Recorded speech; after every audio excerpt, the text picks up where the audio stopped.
At 6:58 a.m. on October 25, 1944, lookouts aboard USS Samuel B. Roberts spotted 4 Japanese battleships emerging 15 miles northwest as the destroyer escort steamed off Samar Island, Philippines. The Roberts displaced 1,745 tons with 2 5-inch guns and a crew of 224 sailors who had been together for exactly 5 months and 27 days since commissioning.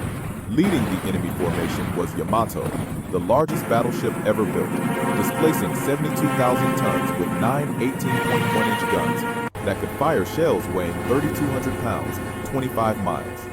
Lieutenant Commander Robert Copeland picked up the intercom microphone and informed his crew of the situation.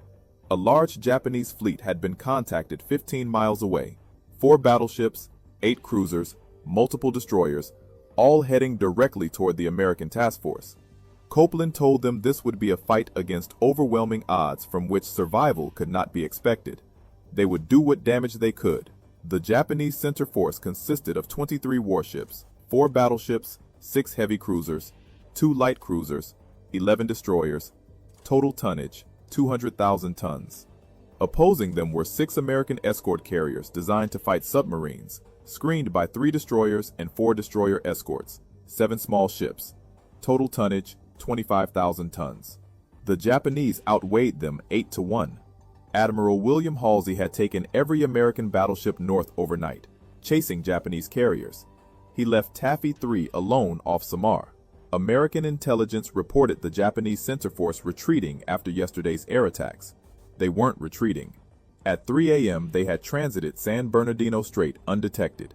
Now they were here, closing at 30 knots. Escort carriers could make 18 knots maximum.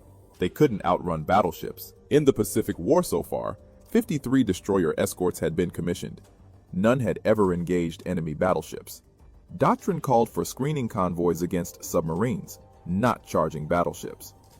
In the previous 3 months, Japanese naval forces had sunk 4 American escort carriers at the Battle of the Philippine Sea. Standard survival rate for carrier crews in surface actions was 40%. 1,200 sailors had died in those engagements. At 7:05 a.m., Admiral Clifton Sprague ordered his screen to attack. 3 destroyers turned toward the enemy: Johnston, Howell, Heerman. Behind them came 4 destroyer escorts. Roberts was last in line. They had minutes before Japanese guns opened fire. Will this tiny ship survive charging Yamato? Please like to honor their courage and subscribe for more. Back to Roberts. Below decks, Chief Engineer Lieutenant Lloyd Trowbridge heard Copeland's announcement over the intercom. Navy regulations limited the Roberts to 24 knots. Safety mechanisms prevented the boilers from exceeding design specifications. Trowbridge walked to the main control panel and started bypassing every safety system the Navy had installed. His crew watched. Nobody spoke. They understood. 24 knots would not be enough. At 7:16 a.m., Johnston opened fire first. Shells arced toward the Japanese fleet. The enemy returned fire immediately.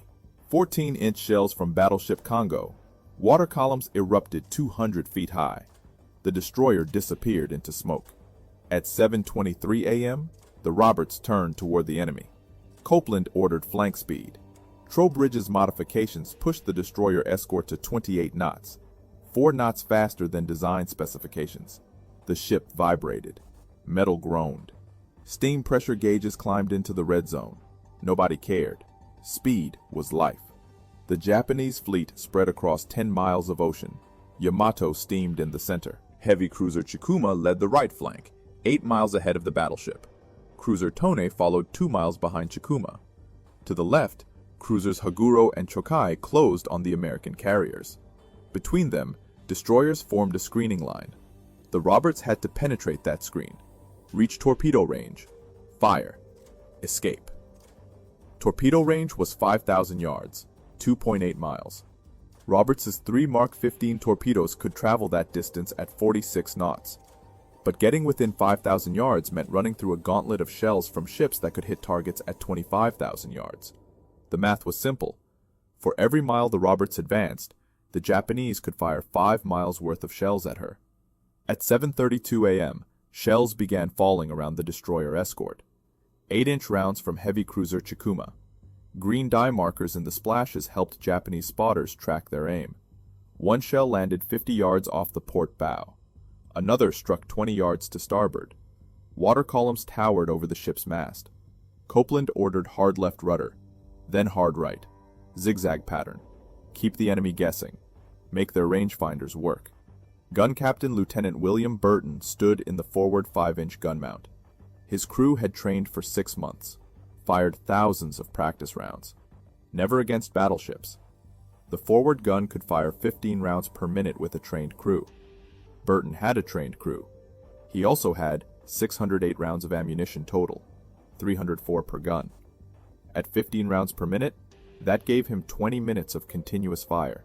If he didn't conserve ammunition, the Roberts would run dry before the battle ended. Burton's gun crew consisted of 10 men: loader, rammer, powderman, fuse setter, trainer, pointer, gun captain, 3 ammunition handlers. Average age, 22. 2 had never been in combat before today. The other 8 had fought submarine contacts. This was different. Submarines didn't shoot back with 14-inch guns. At 7:38 a.m., Copeland announced over the intercom they were closing for torpedo attack. The Roberts was 7,000 yards from Chikuma. Still too far. Copeland needed to close another 2,000 yards. 2 more minutes at 28 knots. 2 more minutes of shells falling around his ship. One direct hit from an 8-inch shell would penetrate the Roberts' thin hull plating, detonate inside, kill everyone in that compartment. The forward gun mount had 3/8-inch steel plating, designed to stop shrapnel, not 8-inch shells. If a shell hit the mount directly, all 10 men inside would die instantly. At 7:40 a.m., the Roberts crossed 5,000 yards from Chikuma, torpedo range. Copeland ordered the tubes fired.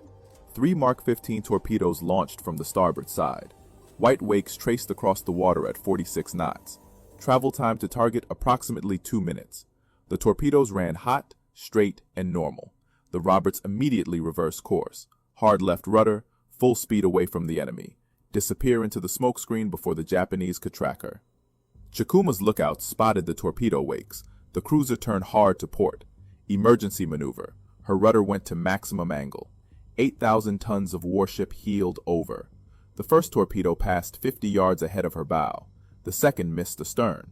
The third ran underneath without detonating.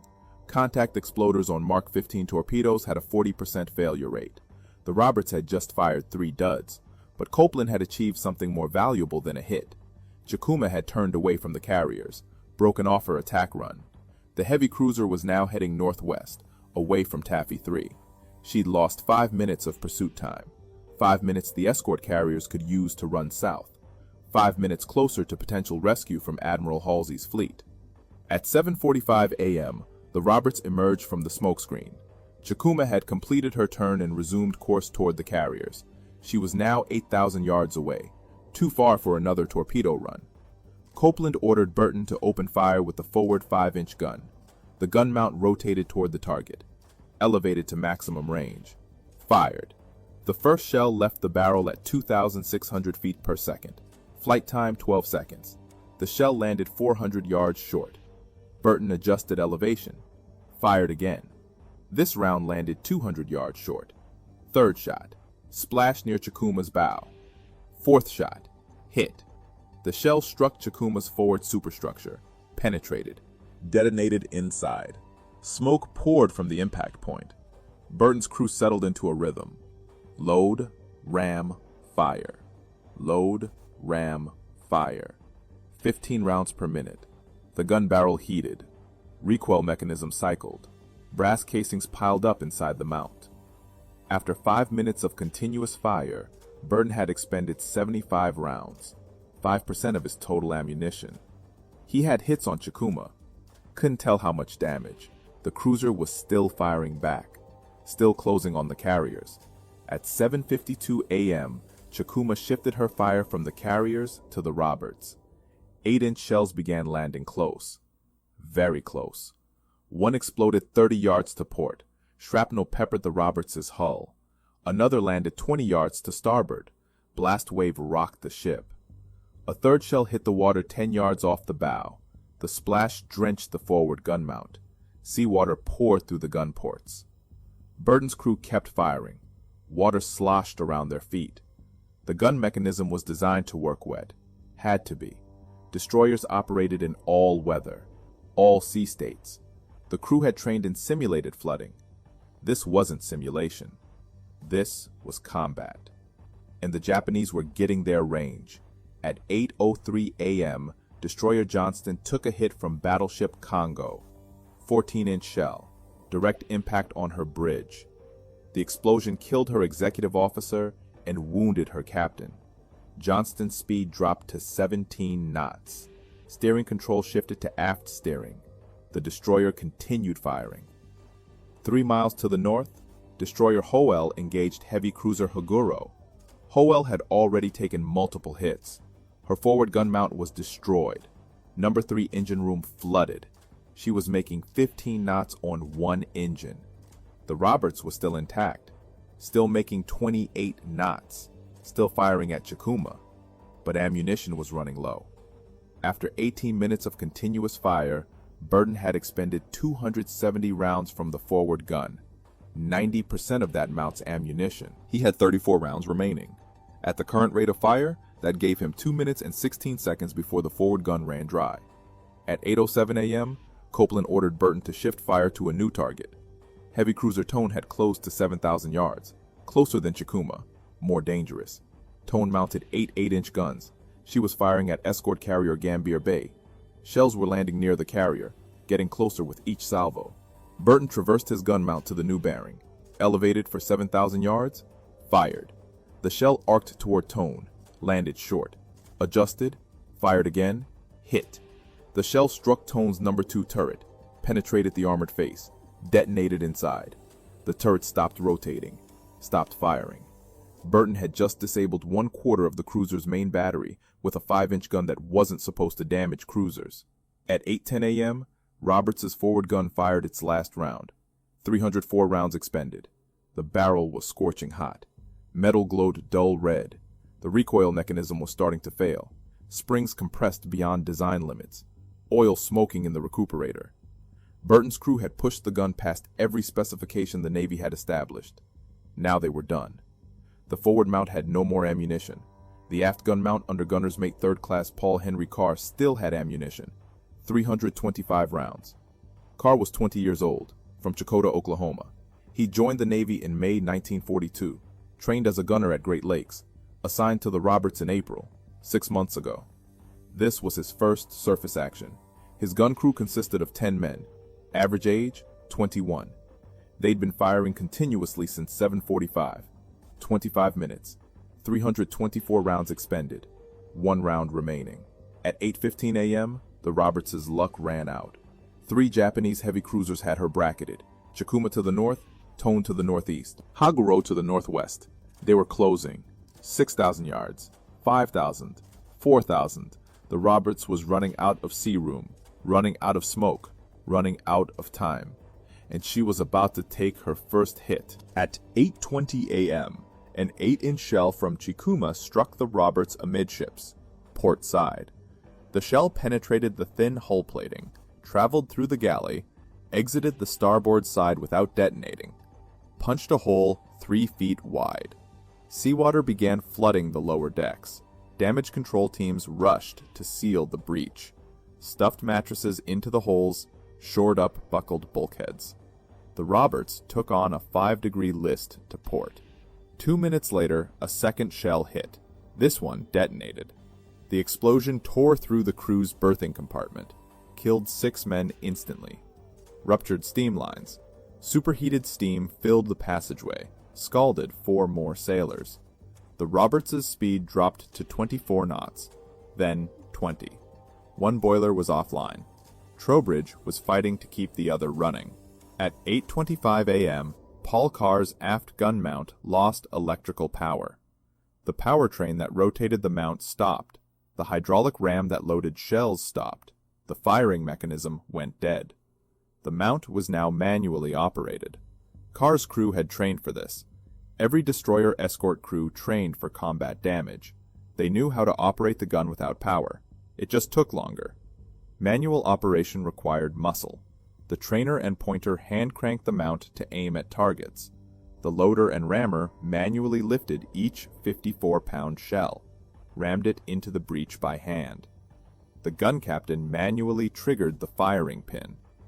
Rate of fire dropped from 15 rounds per minute to 6, maybe 7 if the crew was fast.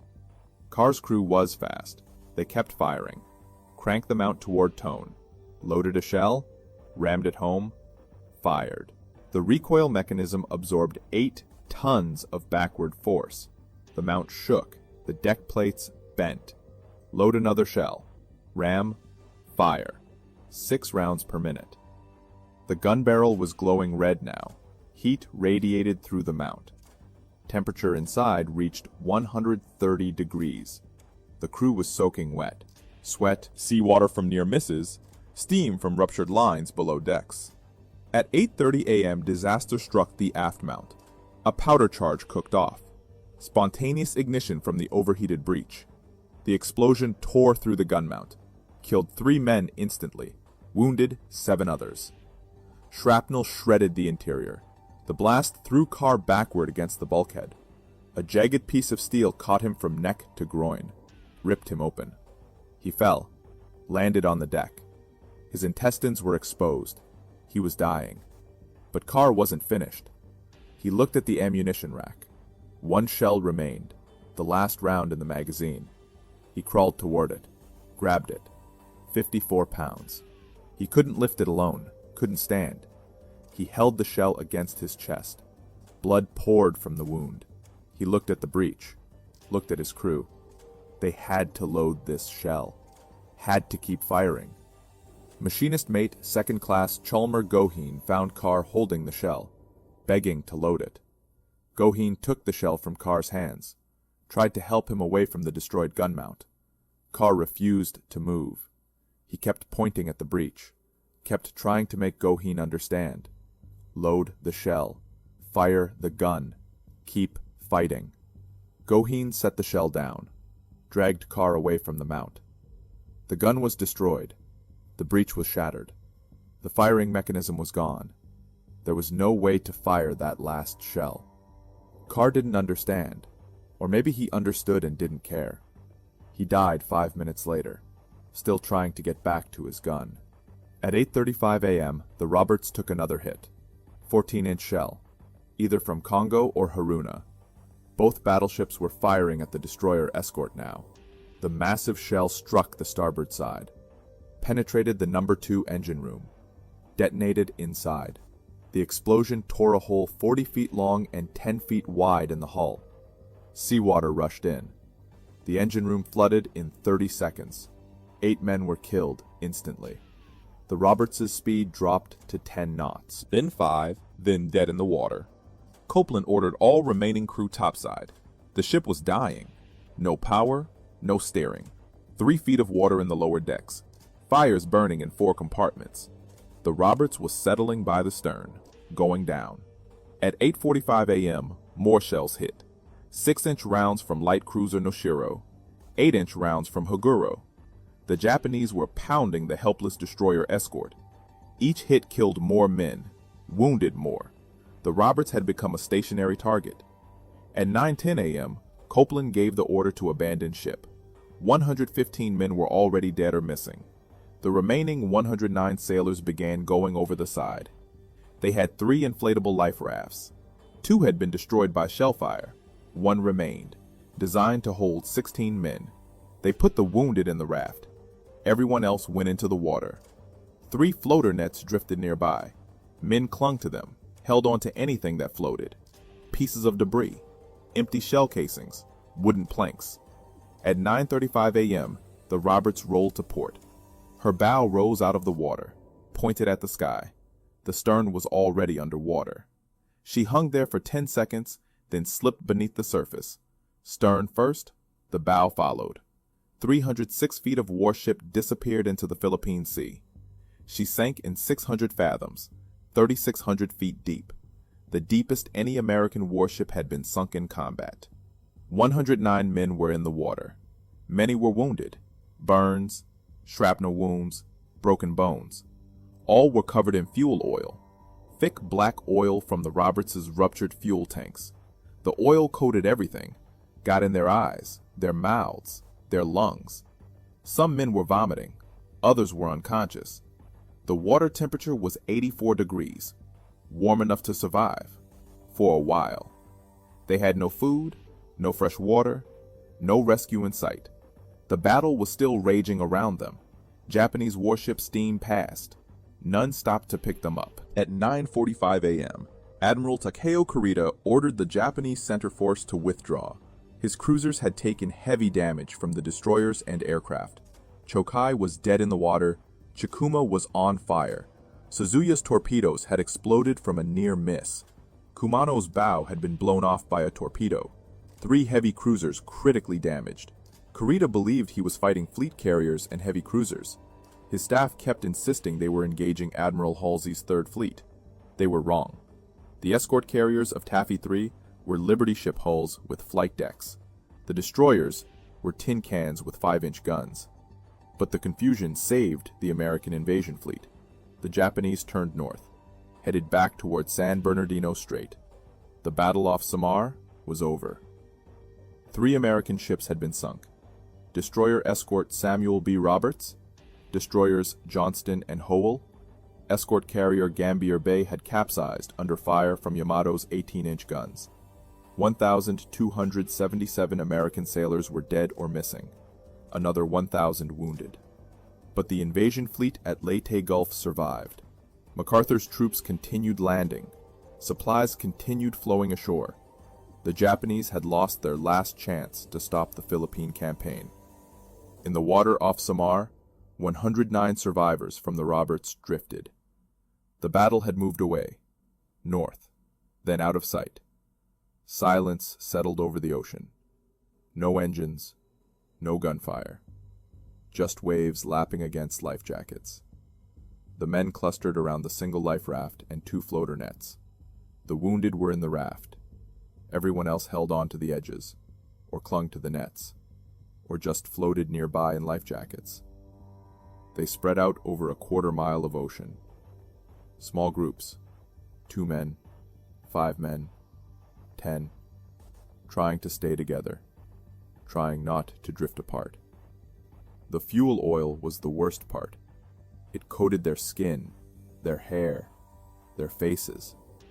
Thick black crude from the Roberts' ruptured fuel tanks. Getting it in your eyes caused temporary blindness, burning, stinging pain. Getting it in your mouth caused vomiting, retching. Some men couldn't stop vomiting. They grew weaker with each hour, dehydrated. The sun rose higher. Temperature climbed above 90 degrees. The men had no shade, no water, no food. The wounded were suffering. Burns were infected within hours in the tropical heat. Open wounds exposed to seawater, to fuel oil, to bacteria. At 2 p.m. on October 25th, sharks arrived. Small ones at first, 6 feet long, black-tip reef sharks. They circled the survivors, bumped into men, investigating, testing. One sailor removed his oil-soaked clothes to swim easier. Bad decision. The exposed white skin caught a shark's attention. It nudged his leg. Harder. The man panicked, climbed back onto the floater net, cut his hands on the rough rope. Later, larger sharks appeared. 8 feet, 10 feet. Tiger sharks, bull sharks. They came closer, more aggressive, more interested. Survivors couldn't confirm if sharks killed anyone, but 2 men disappeared during the first night, just gone. The others heard splashing, thrashing water, then silence. Nobody wanted to think about what that meant. Night brought cold, relative cold. The water temperature dropped to 78 degrees. Not dangerous, but uncomfortable after 12 hours immersed. Men shivered. Hypothermia set in for the wounded, their core temperatures dropping. 3 more died during the first night. Wounds, shock, exposure. Their bodies were pushed away from the raft, drifted off into darkness, disappeared. October 26th brought more sun, more heat. Dehydration was critical now. Some men were hallucinating, seeing ships that weren't there, seeing land on the horizon, seeing rescue planes. Others were unconscious, lips cracked and bleeding, tongues swollen. 5 more died on the second day. Their bodies joined the others, drifting away into the Philippine Sea. Copeland kept his men together, kept them talking, kept them awake. Falling asleep meant death, meant slipping under the water, drowning. He organized the survivors into groups, assigned leaders, made them count off every hour. Anyone who didn't respond got checked, shaken awake, kept in the group. 14 men died over 3 days, but 95 survived because Copeland refused to let them give up. At 7:45 a.m. on October 27th, a patrol craft spotted the survivors. PC-1119 was escorting 5 landing craft infantry north of Samar. The lookout saw something in the water: wreckage, bodies, then life jackets. The patrol craft approached cautiously. Japanese survivors were known to play dead, attack rescuers. The PC stopped 50 yards away, called out, asked who won the World Series. An American voice yelled back, "St. Louis Cardinals." The patrol craft moved in. Rescue took 4 hours. 95 men pulled from the water. 50 hours after the Roberts sank. Some couldn't walk, couldn't stand, had to be carried aboard.